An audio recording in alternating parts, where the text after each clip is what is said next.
Hello everybody. Dissent at 70. I can define it in just one sentence if you want, but since I have 10 minutes I'll speak. Dissent at 70 in India means my dissent is better than your dissent. That's what the whole fight is all about.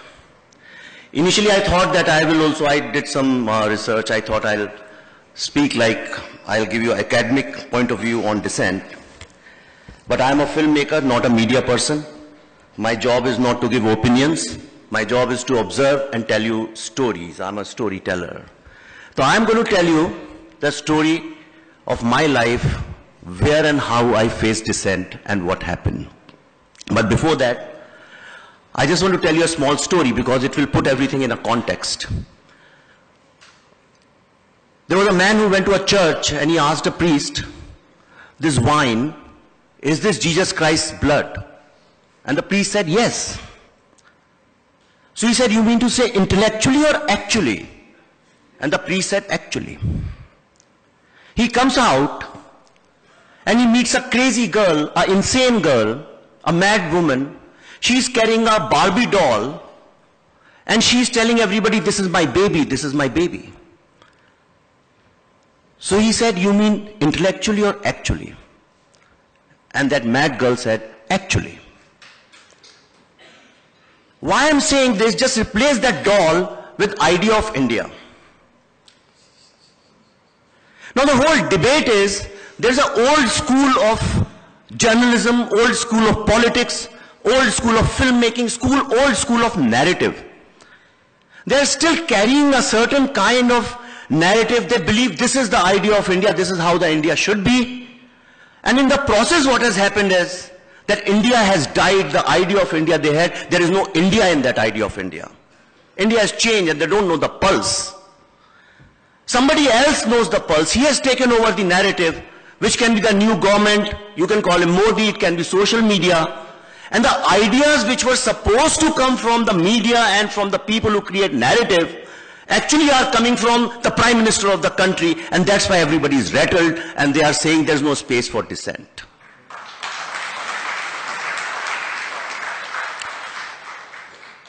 I spent most of my time in advertising, then in filmmaking, so I was mostly in a capitalist world.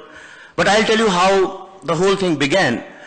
When I was studying in Bhopal, in Bhopal University, there was the principal of our college. We saw him very often opening the doors of education minister's car, making him sit first and always standing, giving him a glass of water. We thought that this guy is succumbing to the establishment, and we took out a rally and we protested against him. And that day, since I led that protest, that day everybody called me, the principal called me and he said, I'm suspending you for a few days because you are a Naxal. That day I become a Naxal. Cut to, I'll talk in a film jargon, cut to, a few years ago in 2014, early 14 or I think 2013, late 13, when Narendra Modi's nomination was confirmed that he is going to contest this election. A lot of creative people, mostly from the film industry, led by the first name, a letter came which said that a fascist government is going to come, a fascist leader is contesting elections, and it is the responsibility of the creative world and the intellectuals of this country to stop him from becoming the Prime Minister. All of you know about that letter. When it reached me through the association, I said this narrative has been there for a long time. These people are the beneficiaries of a certain nexus. So therefore this is the establishment. That narrative was the establishment. And I was the first person who refused to sign that letter. A channel which Barkha runs, NDTV, they invited me on a 9 o'clock show. Sorry, I'm taking names because then only you'll understand what I'm trying to say. I'm not here to criticize anybody. There was Nandita Das, there was Anand Patwardhan, there was Ali Padamsee and one or two more people who are well-known people for 10, 20 years they have been talking against Modi, against RSS and all these people, and I had nothing to do with politics. I was the only person who had refused to sign that. Everybody else had signed that letter. And I was very new to this panel discussion on TV. When everybody started attacking me, somewhere as a reflex, I told Barfa, why are you guys behaving like an intellectual mafia? And that was the last day I ever came on NDTV. Next half an hour, nobody gave me the mic. Few years later, recently last year, when the Kanhaiya episode happened, I'm not bragging, but I'm just telling you, in our house we don't have cable TV and we don't subscribe to newspaper. That's why we're very happy people. That's why I believe that India is a happy country. I saw same Barkha Dutt screaming that the space of dissent is shrinking. I said, wow, brilliant. That's why I'm trying to say my dissent is better than your dissent. At that time, I was dissenting, though it appeared as if I was with the government, but actually I was taking a stand which was against the establishment. And since that day, my job opportunities within the film industry have shrunk. All of you know about it. And for the first time, somebody on social media that day called me Internet Hindu. So from Naxal, that day I became an Internet Hindu. Then there was intolerance, debate and award wapsi, all these things happened.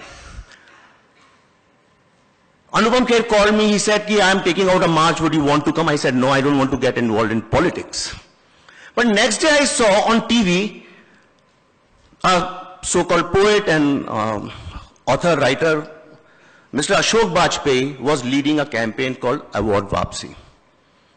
Suddenly I remember 1974-75, Gupta ji was talking about emergency. I'll tell you what is like emergency. This was just few months before emergency. Dushyant Kumar, all of you know about him, and Sharad Joshi, I'm sure you know, who wrote Andhon Ka Hathi. Both of them were suspended by Ashok Bajpai because they refused to participate in a function where Indira Gandhi was coming, because they refused to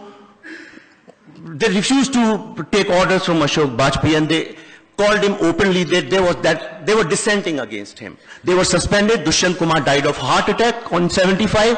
Sharad Joshi died as a pauper with no money, just a one room in Bombay. That is emergency, when creative people are killed like that. I have seen that time. I was very young, but I have that impressions in my mind. So when he was leading that award wapsi saying intolerance, I again said, wow. And then I called Anupam, I said, I'm going to participate. And that day everybody started calling me Sanghi. So I became a Sanghi. Then I made a film called Buddha in a Traffic Jam. All of you know about it, so I won't get into details of it. You know how it was. JNU decided not to show it. The Dean of Cinema Studies refused to show the movie. And this was when Kanhaiya episode was taking place, and all the top journalists of this country, sir, I'm just telling you about the emergency-like situation. All the top journalists of the country were screaming.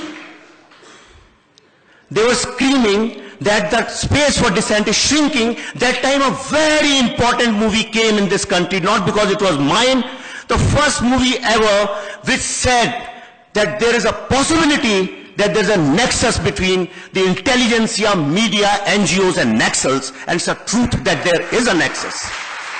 Not even one journalist stood up and supported the film. Forget the film, nobody said, I stand with your dissent. I respect your dissent, and I will report exactly what's happening with you. Rupa ji knows my shoulder was broken, my car was broken in Jadavpur University. I tweeted help. You know who came for help? The common students of India. Not one journalist. And since that day, wherever I go, I ask these small young girls and boys, the so-called the vernacular journalists of India, you know what they tell me, and this is a very sad commentary, and it really pains me a lot. Wherever I go, they say, sir, we work so hard. Day and night we are working, we hardly earn any money. Why are we called media traders? Why are we called prostitutes? It's not our fault. I'll tell you why it is happening. If you want to understand how the role of media, now I have seen in last 1 year, media people, the journalists, especially the eminent and senior journalists, always in conferences they are justifying themselves. What is happening with them? How Twitter is treating them? I'll tell you what is happening. If you remember in the movies of 50s and 60s and up to 70s, you look at the role of a journalist, a poor guy, fighting for the cause of oppressed, fighting for the society, wants to build a great India based on truth, equality and all those things, then suddenly that role changed since the advent of Shah Rukh Khan. I'm saying Shah Rukh Khan because Amitabh Bachchan then Shah Rukh Khan. The same journalist became an urban guy, started wearing trousers and jeans and shirts, sometimes started singing songs also with girls. And he wasn't concerned about national cause, the cause for a common citizen. He became localite. He started fighting for a person rather than the society. And the journalist in today's movies is shown as a corrupt, rich, filthy rich, corrupt man who is become an oppressor. So for me, that is the establishment. And anybody who stands up against him is a dissenter. So media today has lost the credibility and the right to call themselves dissenters. They have become the establishment. Why is it? I'll tell you a very subtle thing you have to understand. Our most watched movie in this country is PK.